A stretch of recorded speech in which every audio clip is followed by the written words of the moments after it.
Hey, you guys, I hope you're doing okay. For those of you who I wasn't able to conference with, I wanted to go over this exemplar about comparing and contrasting the two animals you chose for your assignment so that you understand what the presentation should look like. I'm going to talk to you about three things. So, the first thing I want to talk to you about, hold on, let me grab this tool.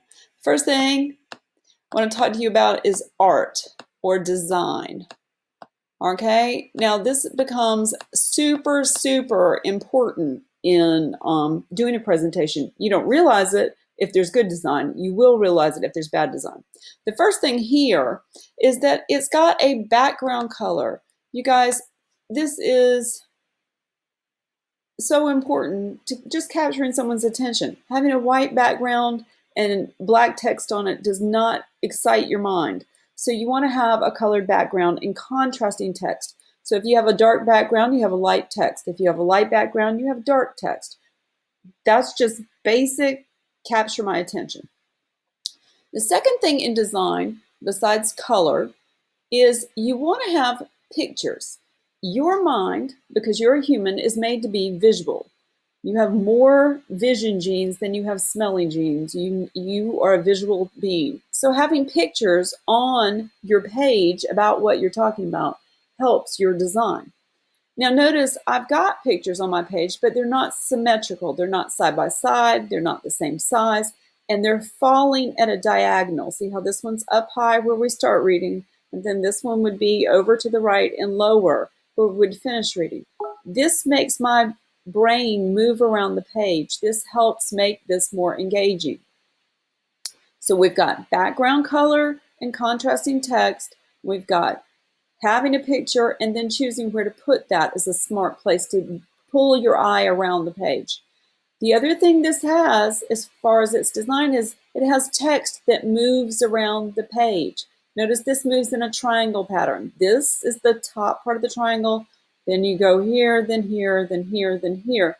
That keeps a viewer's interest. The final thing, as far as art and design, is having a title that helps the reader or the learner understand what they're supposed to learn from this. That's super important, guys. So remember that, please. Now, so art is the first thing. The second thing I want to talk to you about is the presentation. And I'm just going to call this the talking mode. So when you're presenting, what a bunch of people don't understand is if you put all your information on a slide, people get bored listening to you read it. You've all sat in a class where a teacher has read every word on the PowerPoint and you've all rolled your eyes back and put your head down and just been like, oh my heavens, this is the most boring thing ever. You only put main ideas on your slide and you put them big and bold and usually use a bullet point to help you show somebody what you want them to know. So here, my comparing, both love to swim, both lived in cold environments, both have high body fat. Then I've got my contrasting here and here. Notice I'm not using complete sentences. These are just big points I want to talk about in my presentation. Now here's the point where I don't think teachers have taught you very well. Right here, these three buttons, right here, you can actually make yourself a cheat sheet as a presenter. If you slide those buttons up on your computer, then you have a note-taking place.